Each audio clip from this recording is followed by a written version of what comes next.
선거를 하면서 제일 힘든 경우가 본선에 패했을 경우보다 경선에 패했을 경우입니다. 경선 후 본선까지 그 시간 동안 옳고 그름을 논할 수 없는 침묵으로 일관해야 하고,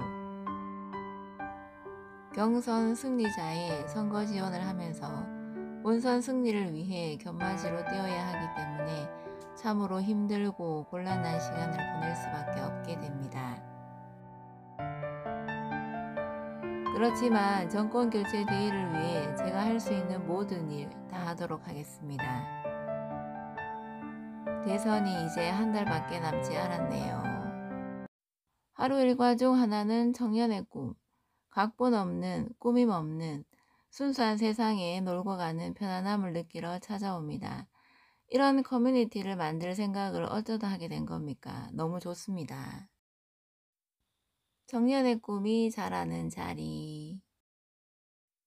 준표형, 만약 여당이든 야당이든 새로운 정부가 들어오면 정부가 가장 먼저 해결해야 할 문제가 뭘까요? 저는 경제, 청년, 일자리가 먼저라고 생각합니다. 경제 대전환. 홍 의원님, 전라우파 98. 존경하고 응원합니다. 의원님은 제가 태어나서 처음으로 존경하게 된 정치인이십니다. 언제나 응원하겠습니다. 고맙습니다. 후원 관련. 가벼운 질문이지만 오로지 홍형 위에 쓰이는 거 맞죠? 윤석열한테 절대 1이라도 가는 일 있으면 안 됩니다. 흐흐.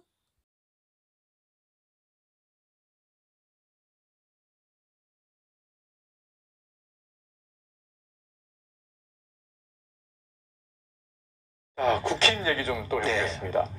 지금 국힘과 국민의당 어떻게 보면 이제 단일화 논의가 지금 그렇죠. 조금 좀 진행이 좀 되라고 합니다. 예. 지금 어쨌든 저런 얘기들이 나온다는 것은 무언가 지금 불불지피기는 있다는 얘기고, 지금 사실 대선이 30일도 채 남지 않았지 않습니까?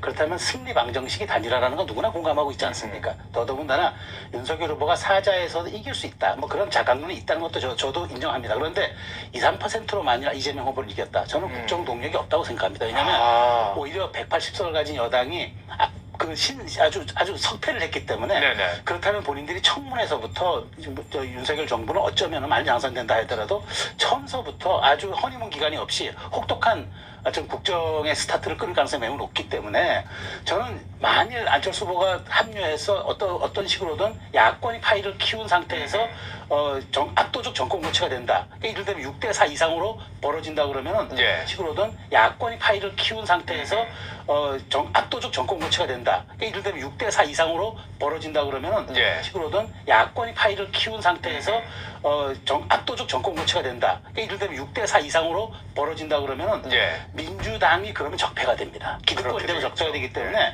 뭐 총리 청문회라든가 장관 청문회라든가 이런 청문회에서부터 개혁 입법 한다 그래서 많이 발목을 잡았다, 엄청난 역풍을 치를 거고, 만일 윤석열 안철수 후보가 만일 어떤 연대의 틀을 가지고 공동정부식으로 출범시킨다면 민주당도 균열이 옵니다. 그러면서 민주당에서 중도 성향을 가진 정치인들은 혹 국회의원들은 이탈하는 명분이 생기는 거죠. 근데 윤석열 후보가 독자적으로 아주 신승하게 당선될 경우에는 이쪽이 더 콘크리트로 똘똘 뭉쳐가지고 저항을 하고 오히려 우리가 이 힘을 가지고 총선까지 가야 된다고 생각할 수 있기 때문에, 180석은 이미 지금 가지고 있으니까. 그러면 그러니까 출범해서 윤석열 정부 2년 동안 아무 일을 못하면 벌써부터 그 임기 중반 접어드는 거 아니겠습니까? 그렇기 때문에 저는 조금 더 큰 포괄적인 정치 어떤 상황이라든가 당선 이후의 국정을 놓고 본다면은, 지금 일각에선 반대하지만 이렇게 해야 야권이 그동안 지난 5년간 굉장히 기울어졌던 지형, 그리고 저는 이것도 간과해서는 안 되는 게, 저는 이재명 지지율에 포함되지 않은 것 중에 샤이 이재명이 또 있다고 봅니다.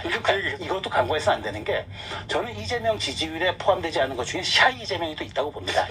이것도 간과해서는 안 되는 게, 저는 이재명 지지율에 포함되지 않은 것 중에 샤이 이재명이 또 있다고 봅니다. 그 얘기 계속 나오더라고요. 있습니다. 왜냐하면 문재인 정부 국정 지지율과 조금 차이가 좀 나는 것도 있고, 그 다음에 또 그다음에 민주당이 모든 지방 정권을 다 갖고 있지 않습니까? 그렇죠. 그러니까 백병전이나 아주 말하자면 아주 보병전을 펼칠 수가 있고, 최근에 나온 보도를 놓고 보니까 민주당이 의원 개개인당 10,000명씩 확보라. 자, 민주당이 의원 개개인당 표를 허에 10,000명씩 확보하라. 자, 민주당이 의원 개개인당 표를 허에 10,000명씩 확보하라. 자, 그렇다면 이런 것도 유의미한 숫자가 될 수 있습니다. 그렇죠. 그렇다면 지금에 나온 지지율만 가지고 당선 가능성을 분석하는 것은 조금 이른 감도 있고 조금 겸손한 감도 있을 수 있어서 저는 그런 것들을 우려하는 분들이 야권 단일화에 대한 그런 것들을 지금 많이 확산하고 또 반드시 성사시켜야 되는 절박감을 갖고 있는 걸로 저는 분석하고 있습니다. 그런데 말씀하신 대로 어떻게 보면은 이들은 그러니까 민주당 쪽 진영에서는 샤이 이재명을 공략하기 위해서 의원 한 명당 10,000명씩 공략하라 막 그런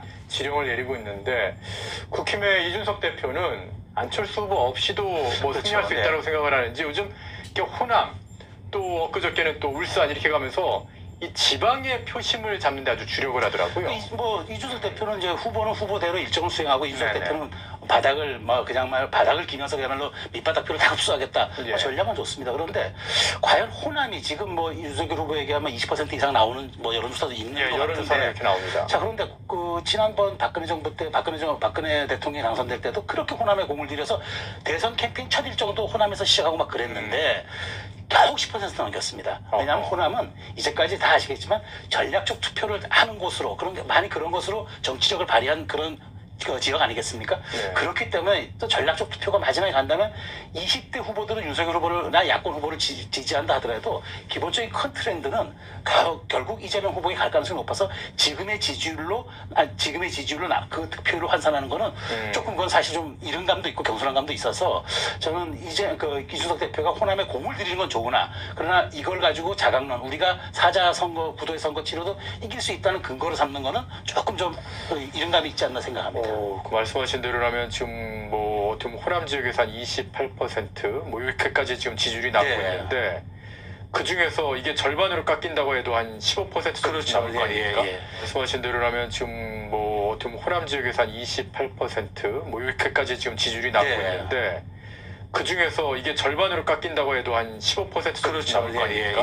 말씀하신 대로라면 지금 뭐 어떻게 보면 호남 지역에서 한 28% 이렇게까지 지금 지지율이 나고 있는데 그 중에서 이게 절반으로 깎인다고 해도 한 15% 정도 남을 거 아닙니까? 그럼 지금 현재 지금 한 10% 가까이 이렇게 격차가 좀 벌어지고 있는 상황도 확 줄어들 수가 있겠군요. 그렇기 때문에 저는 만일 단일화로 인해서 완벽한 정부 교체 압도적 정권 교체 가능하다 그러면 굳이 그것을 안 할 필요는 없는데 이제 이준석 대표가 자꾸 단일화에 선을 긋는 거는 본인이 당대표이기 때문에 단일 안 하고 사자선거로 사자구도에서 압도적으로 이긴다 그러면 본인의 정치적 위상과 대단히 그거는 연동성이 있어서 그런 것들에 대한 기대치를 하고 있으나 그럼에도 불구하고 선거는 현실이고 또 그런 것들이 나중에 나중에 운영까지 다 감안되는 그런 좀 보폭을 생각한다 그러면은 이준석 대표도 여러 가지 고민하고 있지 않을까 생각합니다. 그 부분이 좀 뼈아프네요. 만약에 윤석열 후보가 당선이 된다 하더라도 아니면 뭐 정권 교체 안철수 후보가 당선이 된다 하더라도 어느 후보 같은 야권에서 정권 교체는 성공했지만은 신승을 하게 되면 그렇죠. 그러면은 국정의 동력을 조기 상실할 수 있죠. 조기 레임덕이 올 수도 있을 것이다. 국정의 동력을 조기 상실할 수 있죠. 조기 레임덕이 올 수도 있을 것이다. 국정의 동력을 조기 상실할 수 있죠. 조기 레임덕이 올 수도 있을 것이다. 야, 이거 참 결국엔 그러면 압승을 해야지만 민주당이 어떻게 보면 그 안에서 이탈표가 좀 나오죠. 그러면서 이제 좀 정권 어쩌면 정치 개혁이 지금 가장 국민들의 소망 아니겠습니까? 그걸 윤석열 후보나 안철수 후보가 당선돼서 꺼내놓는다 하더라도 180석이 가로막히면 아무것도 못하지 않습니까?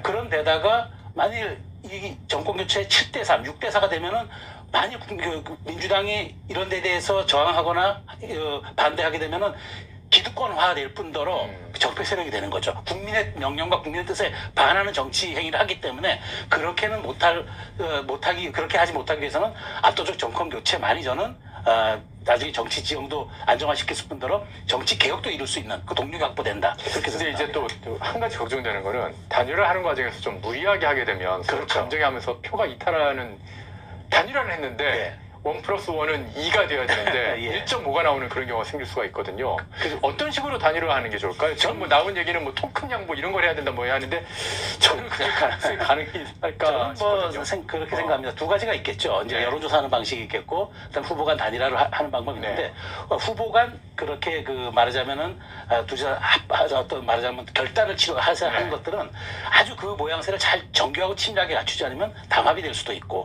그것이 혹시 담합으로 엮인다. 배신당한다. 이면 거래가 있지 않을까라는 그런 의혹도 살 수 있기 때문에 아주 그 모양새는 정교하고 치밀하게 갖춰야 된다는 말씀을 드리고 싶고 그다음에 지난 4.7 재보궐선거 때 경쟁력과 적합도를 합산해가지고 1,600명, 1,600명, 3,200명 해서 가중치 없이 그대로 합산해서 0.1%라도 앞선 후보가 된다. 나머지 후보는 돕는다. 이렇게 되지 않았습니까? 그런 사례가 있기 때문에 저는 사실 뭐 역선택 조항만 누군가 수용한다 그러면 저는 큰 문제는 없다라고 봐요. 그런 전례가 있기 때문에 그 룰을 가지고 그렇게 지리하게 싸움 안 하고 오히려 5,000명, 1,000명 정도로 대선이니까 규모를 키워서 합산해서 하면 될 문제인데 결국 저는 이것이 논의가 시작되느냐가 문제인데 저는 이번 주도 돌아오는 일요일이 이제 후보 등록일이 아니겠습니까? 그렇기 때문에 저는 이번 토론회가 끝나자마자 저 단일화 이슈가 조금 더 세게 불붙지 않을까 저는 그렇게 전망합니다. 그리고 그 단일화 형태는 통큰 양보라는 것보다는 결국에는 경선의 어떤 형태를 띠지 않겠냐? 그게 오히려 깔끔하고 그다음에 국민들 그다음에 이제 선언을 해야 되겠죠.